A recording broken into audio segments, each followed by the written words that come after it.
this side of the Atlantic, Luther King's dream was soon to shake the Bristol Bus Company from its racist slumber.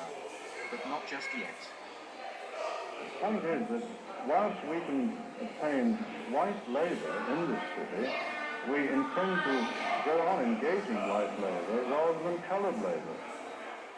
Well, we don't want them on there, that's the main reason. I mean, you kind of look at it this way, when all beating's up to that, there ain't going to be enough work for the whites, leave alone the black. We got enough, our job now to get a working wage. If we don't get our bit of overtime, we can't live. If they come down there, they'll work all hours God give them. Denied that opportunity, black activists mobilised public support for their campaign to lift the colour bar on Bristol buses. Inspired by the American civil rights movement, marchers took to the streets. Bristolians were urged to boycott the buses.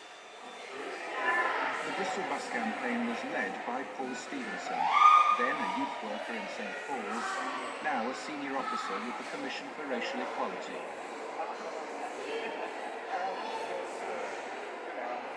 This is like apartheid now, is it South Africa? Or what it was in the Deep South. The blacks and dogs need not apply. The dispute became a national issue, and local newspapers had their biggest postcards for years. This is and always has been a white man's country. Therefore, I'm sick of the arrogant attitude of coloured people in this country. There's a problem with unemployment at present, and if coloured people are employed on public transport, I will walk before I use them. Not only a national, but an international crisis here. It was the first major attack and an exposure of racism by black people in this country post-war.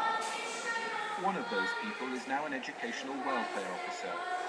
But 25 years ago, Guy Bailey was looking for work on the buses.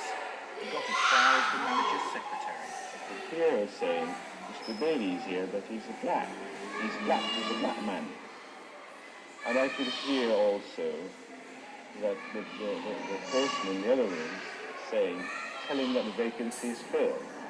And this was only an hour after I had confirmed that I was going to have an interview. It had to change, and it did. On the day President Kennedy gave his backing to the American civil rights movement, the Bristol Omnibus Company finally lifted its colour bar. One of the first men to benefit from the change of policy was Sid Biara. He's still working on the buses today, even though he was once rejected simply because of the colour of his skin. What was your reaction when you were told they didn't employ blacks in the buses? Very hurt indeed. Oh yeah, I look at her, I couldn't say nothing. I was fucked up. Yeah, because I'm opting for a job whereby at the time I think what qualified for. In '63, the colour bar which kept Sid off the buses wasn't even illegal. But what happened in Bristol was to help change that. Legislation quickly followed which outlawed discrimination. The business of changing people's attitudes, though, is taking rather longer. Black people in the city are still marginalised. You must remember it was Bristol that had the first major race riot this country's ever known in 1980. It was followed later in the following year by all the others in the cities like Bristol, Birmingham. No, Bristol has not. It's still marginalising black people. It still hasn't come quite to terms with black people are here to stay. Black Bristolians are not going to continue this third-class citizenship. That was made crystal clear 25 years ago, when the colour bar was exposed and dismantled. Today, veterans of that campaign accept that progress has been made. Blacks are on the buses.